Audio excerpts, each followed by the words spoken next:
पीछे के जो मेरे आवाम है, खड़िया के आवाम, मुड़िया के आवाम, काबिल के आवाम, आप जो पीछे है फाटू साहब कर रहे हैं, ललत यावत कर रहे हैं, वो आगे मैदान में आए। ताकि लालू यादव के लाल, लालू के लाल और सोनिया जी के लाल, तेजस्वी और राहुल गांधी का हौसला अफजाई हो।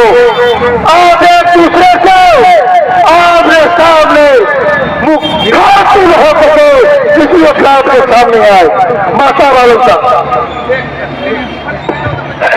दोस्तों, हमारे नेता आपके बीच रूबरू हो रहे हैं।